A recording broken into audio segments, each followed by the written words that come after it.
Maharashtra superfast news चॅनलमध्ये आपले सहर्ष स्वागत आहे। खास सत्याची ठार लेखणीची महाराष्ट्रातील ताज्या आणि वेगवान बातम्या पाहण्यासाठी आपल्या हक्काचे चॅनल शेअर करा, लाईक करा आणि सबस्क्राईब करा। धन्यवाद। सुंदरराव मोरे महाविद्यालयात नशामुक्ती अभियानाअंतर्गत API विजय सुर्वे यांचे विशेष व्याख्यान संपन्न। 1 जुलै 2026 शिवाई शिक्षण प्रसारक मंडळ महाड संचलित सुंदरराव मोरे कला, वाणिज्य व विज्ञान महाविद्यालयामध्ये नशामुक्ती अभियानानिमित्त विद्यार्थ्यांमध्ये जनजागृती करण्यासाठी विशेष व्याख्यानाचे आयोजन करण्यात आले। महाविद्यालयातील राष्ट्रीय सेवा योजना आणि आजीवन अध्ययन व विस्तार कार्य विभाग यांच्या विद्यमाने आयोजित केलेल्या विशेष व्याख्यानाच्या प्रारंभी महाविद्यालयाचे प्राचार्य प्राध्यापक सुनील बलखंडे व उपप्राचार्य डॉक्टर महेश वल्ले यांनी सर्व मान्यवरांचे स्वागत केले। पोलादपूर पोलीस स्टेशनच्या विशेष सहकार्याने आयोजित करण्यात आलेल्या या कार्यक्रमासाठी पोलादपूरचे सहाय्यक पोलीस निरीक्षक विजय सुर्वे, महिला सहाय्यक फौजदार श्रीमती जयश्री सरनेरकर, पोलीस हवालदार श्री अनुज शिंदे तसेच श्री निकम, श्री जाधव, श्री तेलंगे, श्री लांजरे आदी उपस्थित होते।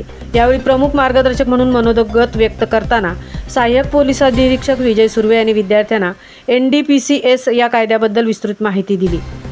नार्कोटिक ड्रग्स अँड सायकोट्रॉपिक सबस्टेन्सेस NDPS कायदा 1985 हा मादक द्रव्य आणि सायकोट्रॉपिक पदार्थाचे उत्पादन, बाळगणे, विक्री, वाहतूक आणि सेवन यांचे नियमन व प्रतिबंध करणारा भारतातील प्रमुख कायदा आहे असे सांगून श्री सुर्वे यांनी कायद्याअंतर्गत येणाऱ्या विविध कलमांची विद्यार्थ्यांना माहिती दिली।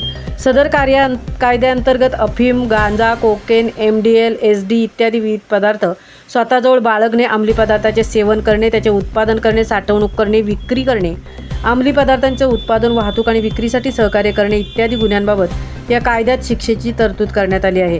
सदर कायद्याअंतर्गत गुन्हा दाखल झाल्यास गुन्ह्याच्या स्वरूपानुसार कमीत कमी 1 वर्षांपासून ते अत्यंत गंभीर स्वरूपाच्या गुन्ह्यामध्ये फाशीची शिक्षा होऊ शकते असे सांगून श्री विजय सुर्वे यांनी कायद्याअंतर्गत गुन्हा दाखल झाल्यास सदर व्यक्तीला जामीन मिळणे अवघड असल्याचे नमूद करून विजय सुर्वे यांनी ग्रामीण भागातील विद्यार्थ्यांपर्यंत अजून अशा प्रकारचे घातक अंमली पदार्थ पोहोचले नसल्याचे नमूद करून ग्रामीण भागात रेव पार्टीचे प्रमाण जवळपास नसल्याचे सांगून तरी देखील विद्यार्थ्यांनी अशा प्रकारच्या अंमली पदार्थांपासून स्वतःला दूर ठेवणे, त्याचबरोबर तंबाखू, दारू, गुटखा यासारखी इतर व्यसनांपासून स्वतःला दूर ठेवणे आवश्यक असल्याचे मत आपल्या मनोगताच्या अखेरीस व्यक्त केले। यावेळी महिला सहाय्यक फौजदार श्रीमती जयश्री सरनेरकर यांनी महाविद्यालयातील विद्यार्थिनींची लक्षणीय संख्या लक्षात घेऊन त्यांना पोलीस खात्यातर्फे मुली व महिलांसाठी उपलब्ध असलेले 112-1091 या हेल्पलाईन नंबरबद्दल तसेच दामिनी पथकाबद्दल उपस्थितांना मार्गदर्शन केले आणि या व्याख्यानाचा अखेरीस राष्ट्रीय सेवा योजना विभागाचे कार्यक्रमाधिकारी डॉक्टर राम बरकुले यांनी आभार प्रदर्शन केले। कार्यक्रमासाठी आजीवन अध्ययन विभागाचे कार्यक्रमाधिकारी प्राध्यापक मनोज भगत, राष्ट्रीय सेवा योजना विभागाच्या डॉक्टर स्नेहल कांबळे, डॉक्टर शैलेश जाधव, प्राध्यापक संजय कसबे यांच्यासह विद्यार्थी आणि विद्यार्थिनी बहुसंख्येने उपस्थित होते। महाराष्ट्र सुपरफास्टसाठी धनराज गोपाळ, तृप्ती भोईर, पोलादपूर।